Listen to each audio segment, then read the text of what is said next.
Have you ever been so deep in debt that you couldn't even open your banking app or look at your emails? Like genuinely avoiding it like it was a toxic ex?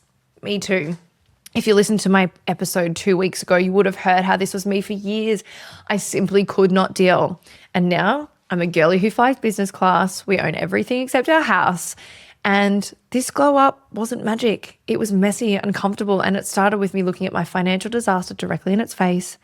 But this week I'm basically following on from my debt story a couple of weeks ago and breaking down exactly how I genuinely trust the universe with all of my finances and how I lean into that bad boy to manifest everything I want and have in my life.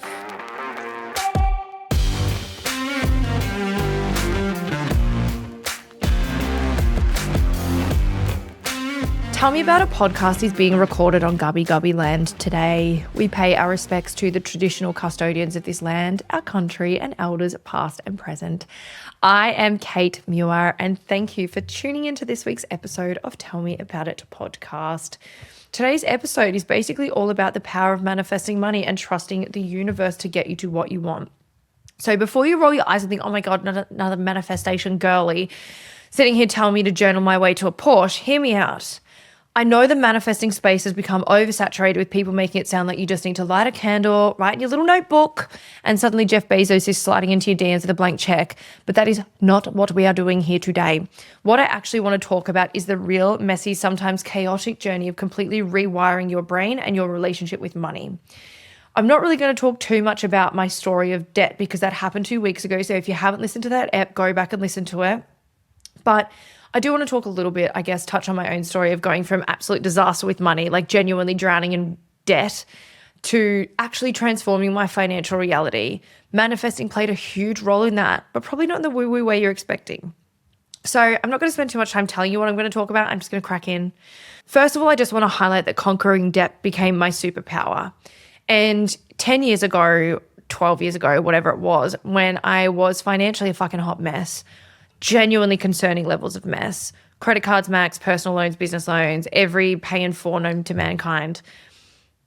My debt was giving me absolute suffocation. It was giving me anxiety spiral overnight. I wasn't sleeping. It was giving me avoiding my bank account for literal weeks. The thing that nobody talks about with debt is that it's not just numbers on a screen. It follows you everywhere and it affects every part of your life. It affects your brain. It affects your mental health. It affects your relationships. It affects literally every part of you. And you can even be like out having brunch with your mates and you're having a great time and suddenly your brain goes, oh, you have a $17,000 tax debt and now you can't enjoy your eggs Benny anymore. Like it's fucking exhausting and you just can't get out of that until you actually get out of it. So the turning point came for me when I finally did the thing that I'd been avoiding for years, which is sitting down and actually writing down all the debt, every single one. And the total made me genuinely want to throw up. But the plot twist that I didn't see coming was that once I actually faced the music and I wrote down that dollar amount and I saw actually how much debt I was in, I kind of felt this weird sense of relief because suddenly I wasn't just this vague thing and I was just assuming. The number was higher than what I expected to, but it wasn't like this terrifying monster lurking in the shadows. It was actual numbers, concrete figures. I knew exactly what I needed to do. And I guess this is a medical diagnosis. It was the day that I found out that I had endo. And for years, I was just gaslit thinking that fuck, I've just got heavy periods. I'm being a sook. I can't be in this much pain. This is not normal, blah, blah, blah, blah, blah. But the day I got the diagnosis, I was like, oh, that's what it is. Now I know what it is. Now we can work on a plan of getting better. The same as you can work on a plan of getting better and getting out of debt. Sometimes their diagnosis is fucking horrible. Endo is a horrible thing to have, but it's also now I'm cool, now we know the pathway, now we know what we got to do. So that's when my brain sort of started to rewire and did a complete 180. I started seeing the debt as not as proof that I was a failure at adulting, but as an opportunity. If I can dig myself out of this absolute crater that I put myself in, it was no one else's fault but my own, conquering this debt became my superpower. My villain error, but make it financial literacy. Every payment I made, every time I said no to something I couldn't afford, every tiny win, it was building this muscle that I'd never had before. And I started really trusting myself with money. And that trust, That's where the real manifesting begins, babe. Because manifesting isn't just about making vision boards and hoping for the best. It's about becoming the person who you can actually receive abundance and who actually calls that shit in. And I couldn't receive anything good when I was drowning in debt and shame. That had to go first. The problems, you have to get rid of the problems before you can move forward into the enjoyment. So if you're listening and if you're in debt right now, I just want you to hear me when I say this. You're not broken. Being bad with money is not a permanent disability trait. You are a person who made some choices that didn't serve you, and you have complete power to make different choices starting literally today. Face the fucking monster. Write it all down, because once you do, you'll realize it is way less scary than the version that your anxiety has been giving you. And the process of conquering it will change you in ways that you cannot even fathom. I'll just use this as an example. I don't know if you guys know who Dave Ramsey is. He's a little bit churchy for my liking, and I have a credit card, which would probably make him roll over. But Dave Ramsey is a financial guru, coach person over in the US, changed hundreds of thousands of lives, like absolutely incredible person. And he speaks about this a lot. He went broke when he was like in his early 20s, had millions of dollars of property, literally had to go bankrupt and literally had to start again. And he speaks about how that changed how he manages money, how he deals with money, how he creates money, how he does business, changed everything. That story is the same for me. If I had not have gone into debt at that early age, I would not be the person that I am today. I wouldn't have the business I had. I wouldn't have the clients I had. I wouldn't have the life that I have, because I would probably still be living on the edge and doing all those stupid things and making all those stupid decisions and buying all these stupid things for clout instead of like for soul. So don't always look at these situations as these negative, nasty, horrible things that you're stuck in forever, because you're not. There is a lesson in this and you need to take the lessons. I actually believe you learn more from the lessons than you do from the things that go well. So on that, onto the manifesting part of this, I truly believe in buying things before you're ready. And I know that sounds absolutely fucking unhinged, especially after I just talked about getting out of debt and how important that is. But stay with me, because there is a really crucial difference here. Once I had my debt handled and I was in a much healthier financial place, I started doing something that completely shifted my money game. I started committing to things financially before I felt ready. Buying things, investing in things, signing up for things that required me to show up and actually make the money to support them. So let me give you an example. A few years back, I actually signed up for a business mentorship that was just wildly outside of my comfort zone price-wise. We're talking multiple tens of thousands of dollars. And at the time, I did not have that money just chilling in my account, but I knew this program was aligned with where I wanted to go. It was run by someone who I wanted to be like. He was amazing and he had things that I wanted in my life and in my business. And I just knew I needed to invest in this. I knew it was going to level me up. I committed. I signed up. I had to make it work. I had to. I was in. I was all in. I did it. I made that money, not through some strategic magical universe deposit appearing in my account, but because I had committed to something. I showed up completely differently. I pitched harder. I worked smarter. I grabbed opportunities that I would have let slide before, because now there was something on the line. Skin in the game changes everything. Everything. And this is what I mean by buying things so you have to make the money. It's not about being reckless and going back into debt. That's definitely a big no-no. It's about strategic commitment. It's about putting your money where your mouth is and then rising to meet it. I knew from the social proof of this person that by doing the things and investing in this, I knew that I would make my money back. I knew that it was going to happen, and it did. The universe absolutely responds to commitment. When you make a decision and back it up with real action, with actual financial investment, something shifts. Opportunities materialize, doors swing open, not because of magic, but because you're operating as a completely different version of yourself. You're showing up as someone who is fucking serious and fucking invested, balls deep, all in.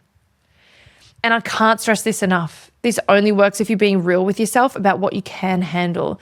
This isn't about throwing yourself into financial crisis for the sake of manifestation experiment.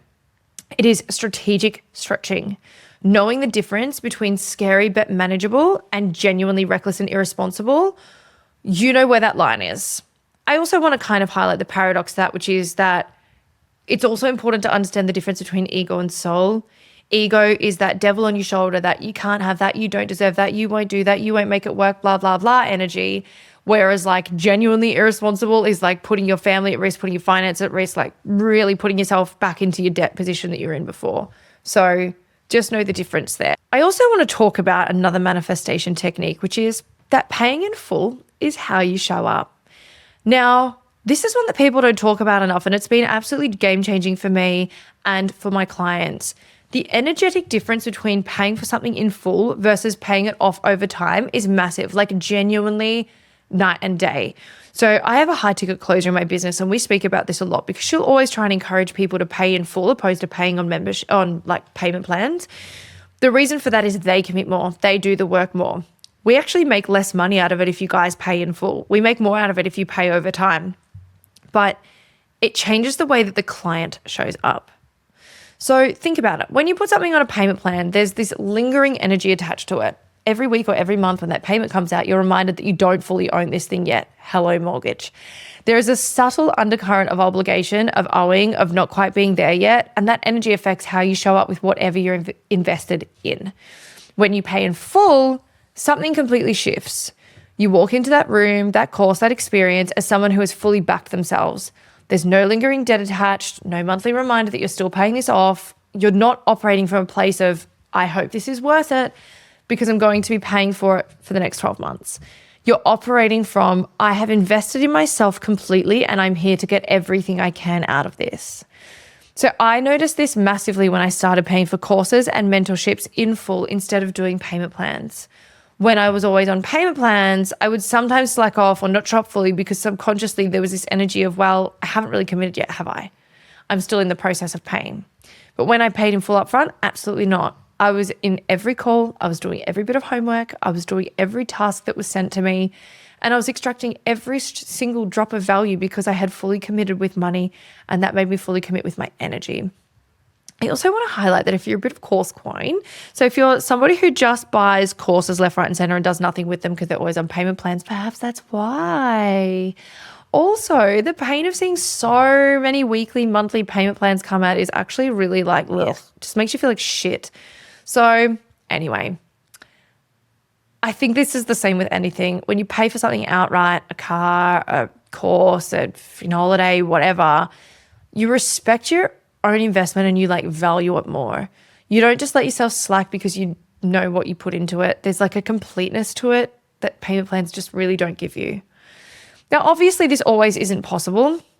Sometimes payment plans are genuinely the only way to access something, and that's completely fine. I'm not saying never use a payment plan ever again. What I am saying is that when you have the option, when you can stretch it to pay in full, do it. Just notice how differently you do show up when you do it. Notice how your energy shifts when there's no lingering financial tie to something. It's just a level of freedom and commitment that genuinely changes the game. I believe it also, because money is energy and it's always moving, I actually believe that when you pay for something in full, all of a sudden there's that want to like replenish that savings again and to like put that back in. And I feel like that tends to show up differently to how it did before. So when you pay in full, you're sending a massive signal to yourself and to the universe that you trust yourself to have that money. You're not hedging your bets by spreading it out just in case. You're saying, I have this, I am this person, I can do this. And that kind of self-trust compounds over time. It builds this unshakable belief in your own capacity to generate and to hold wealth. My next manifesting tool is called living like you already have it. All right, we're getting into the really juicy manifesting content here. Living like you already have the life that you want. This is one of the most powerful tools, but also one of the most butchered concepts. Living as if does not mean pretending you're a millionaire when you are not. It does not mean going on unhinged luxury shopping sprees that you can't afford or posting about your lifestyle and lying to people. That's not manifesting. That's fraudulent. It's delusion, and it will absolutely catch up with you. What living as if actually means is making decisions from the energy of your future self, and it's like asking yourself, what would the version of me who already has this do right now?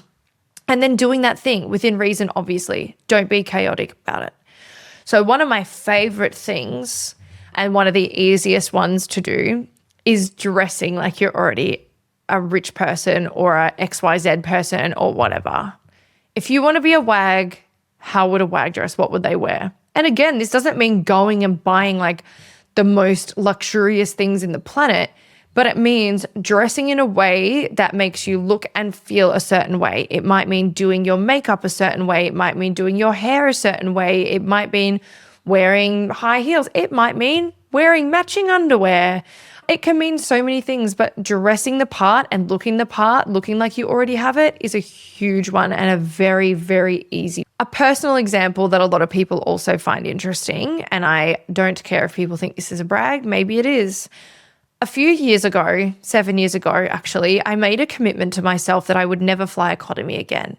Now, at the time, that felt like such a bold and ridiculous statement. I mean, who the fuck did I think I was? I wasn't wealthy. I had paid myself out of debt. I owned my car. I didn't own a house back then, nothing like that. But who did I think I was?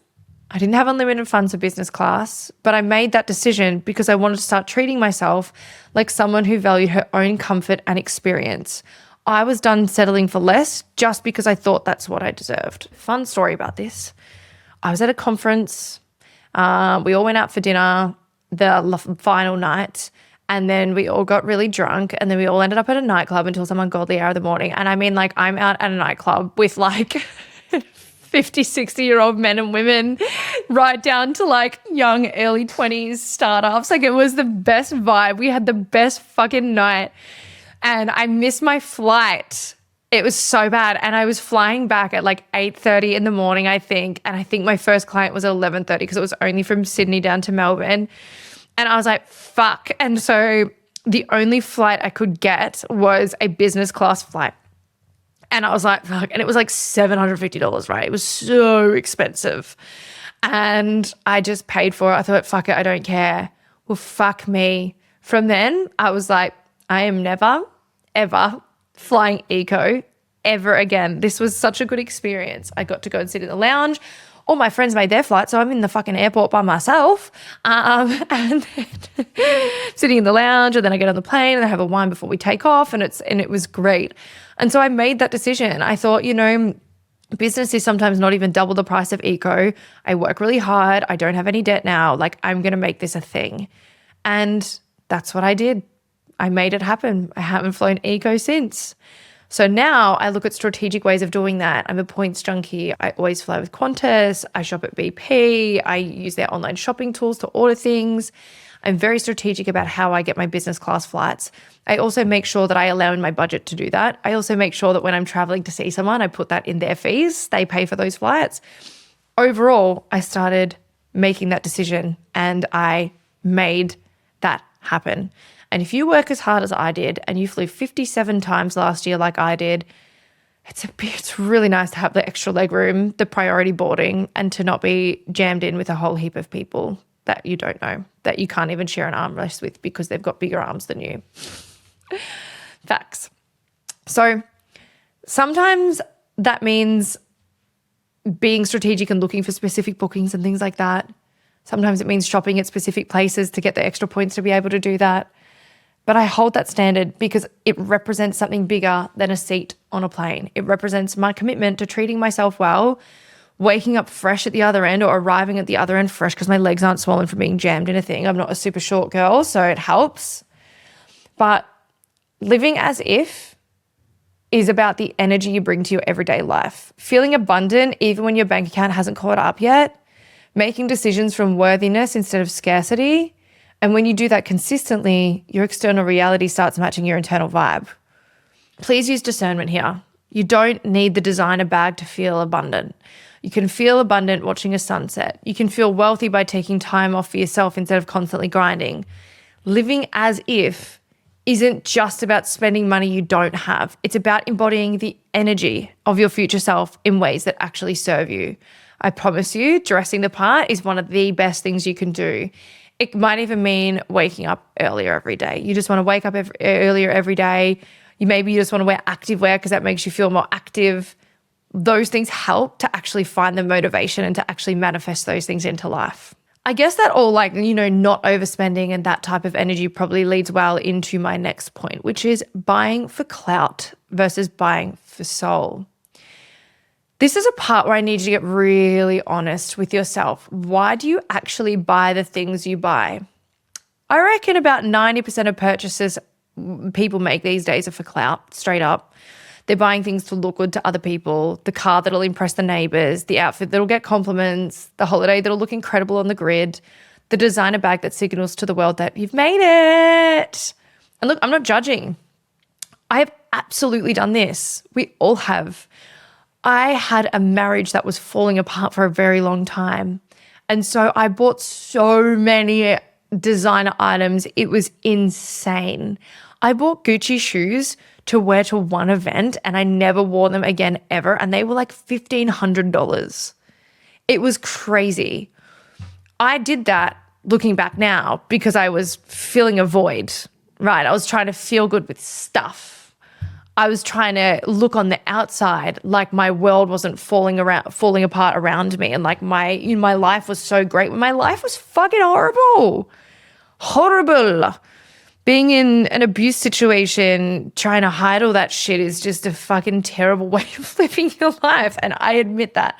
And I know that there is a lot of people that feel that too and have done the same thing.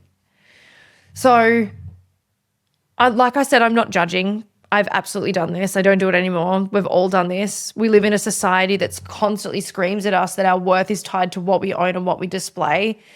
And it's almost impossible not to internalize that on some level. But here's the tea about buying for clout. It never actually fills the void. You get the thing, you get the 5-minute dopamine hit, maybe some likes and some comments, and then nothing. The emptiness is still there. So you chase the next thing, hoping maybe this one will finally make you feel like enough. What I've learned is that the purchases that actually bring the lasting joy are the ones made for the soul. Things you buy not because everyone else will see them or care about, but because they genuinely light you up. They align with your values. They support the life you actually want, not the life you want people on Instagram to think that you're living. For me, this looks like experiences. We love going on a date night every single week. We love going on 1 or 2 holidays a year. We spend money on health and wellness. We're both very invested in our health and wellness because we both genuinely feel like, when we say we both, I mean me and my husband, because we genuinely care about feeling good in our bodies. I like buying physical books, even when Kindle version is cheaper, because I love having an actual library, and I love having I love the feeling of like flinging through a book, and I like the pages and the glossiness and, all of that. It's for a feeling. And I pay for business class not because anyone online cares, but I genuinely value being comfortable on long flights and flying all the fucking time. And most of the time I fly, I don't even post about it. The shift from clout to soul is game changing for your money relationship. When you're buying for soul, you're not desperately chasing validation that never satisfies, because you never get the validation you need from other people. You're investing in genuine happiness, the kind that spending feels good. No buyer's remorse, no credit card shame, just alignment. So next time you're about to buy something you want, pause and be brutally honest. Am I buying this for me, or am I buying this for other people? Am I buying this for me, or am I buying it so that I look a certain way to other people? And if it's the second one, maybe just don't. Redirect that money towards something that feeds your soul instead of your ego. I want to just kind of go on a little tangent here, because we all know that I love a bloody tangent, but I buy myself gifts when I achieve certain things in my life. The principle here is the same as what I teach my coaching clients to do, which is staff achieves X, staff gets X bonus. Does that make sense? So it's the same targets and bonuses system that you would have to motivate your staff to do more and to be better and to earn more and to achieve more. And I do the same thing for myself. I have goals that I have in place that every time I hit that goal for 3 months consistently, because we track monthly in this business, then I will buy myself a specific thing. And as the business keeps growing, the reward gets better. So for me, I love jewelry. I think jewelry is really beautiful. I think it's something that I can keep forever. It's the same as I sold one of my properties recently. So that was my first property that I kind of bought without a partner. So I bought myself a really beautiful piece of jewelry to commemorate that and to remember that and to be like, you fucking did that, girl, and you made so much money out of it. Snaps for you. I actually believe in, if you've got something more substantial that you want, Go and like set a goal for yourself. Be like, hey, I want that YSL handbag. I'm going to do X, Y, Z. And when I do that, that's when I'm going to get it. And it will feel better. Because I want to make something very clear. Wanting material things is not, it's not toxic. It's not anything. I'm a fashion girly. I fucking get it. I really do. And if you want something and it makes you feel good, just go and fucking do it. Go and fucking get it. Make it a little bit of a challenge to get there.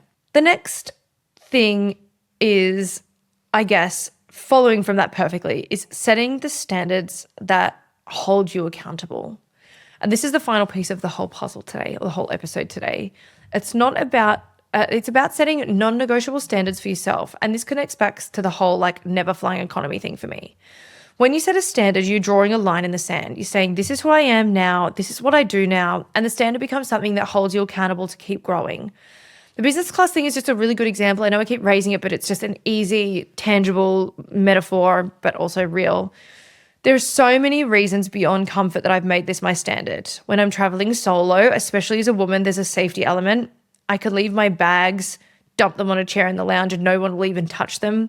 I use the lounge access spaces that feel more secure. I can shower, I can rest, and so that I arrive more functional at the other end. There's chargers there, there's Wi-Fi there, there's food and drink there. I don't have to pay for anything extra. So for me, that's like an all-inclusive thing. The service is better, so there's less stress. I can work on flights and I can show up ready to perform instead of arriving completely wrecked and like a fucking zombie. Also, sometimes when I'm flying like multiple times a week, like sometimes I've flown 5-6 times in a week, that is kind of my only rest time. So I can have a little snooze or I can whatever. So beyond all those practical reasons, the standard itself is powerful because once you've set a standard, you have to rise to meet it. That means making the money to support it, showing up in your business or in career in a way that maintains that standard. It becomes a self-fulfilling prophecy.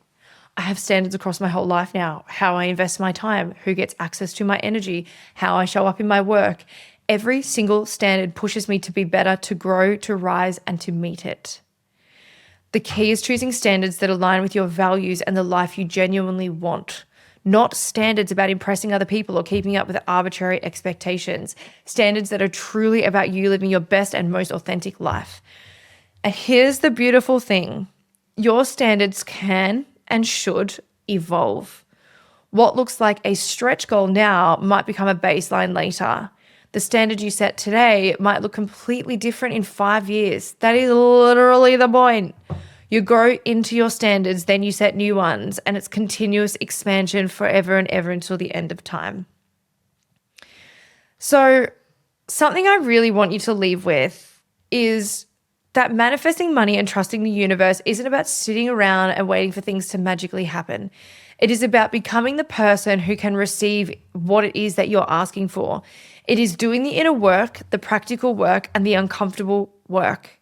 Trusting yourself as much as you trust the universe. And it's about creating the things that you want. The delusion is, like I said, I think in my opener here, when you want a Lamborghini, you can journal all day about having a Lamborghini, but if you're not going to work and making more money and doing all the things you need to do to drive the Lamborghini, well, then you're not going to have a fucking Lamborghini, are you? So yes, it's manifesting. Yes, it's action. But yes, it's also creating that person, that persona, and really embodying what it is that you want to become. Because when you genuinely do the work, the universe does meet you halfway. Doors open, opportunities appear, but they appear because you're finally ready for them, because you've done the work to become the person who can actually walk through those doors.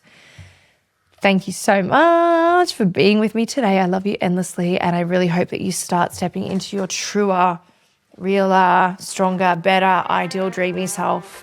Keep showing up for yourself and keep trusting the process and keep doing the fucking work. Sisters, I love it. Have a good one.